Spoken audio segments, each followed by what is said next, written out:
ವೀಕ್ಷಕರೇ, ನಮ್ಮ ಚಳ್ಳಕೆರೆ ಟಿವಿಗೆ ಸ್ವಾಗತ. ಇಂದಿನ ಪ್ರಮುಖ ಸುದ್ದಿ.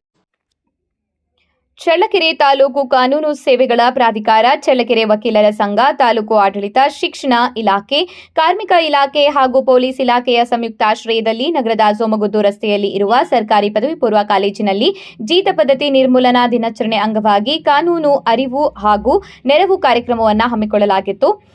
ನ್ಯಾಯಾಧೀಶರಾದ ಪುನೀತ್ ಬಿಆರ್ ಅವರು ಗಿಡಕ್ಕೆ ನೀರು ಹಾಕುವ ಮೂಲಕ ಉದ್ಘಾಟಿಸಿ ಮಾತನಾಡಿದರು.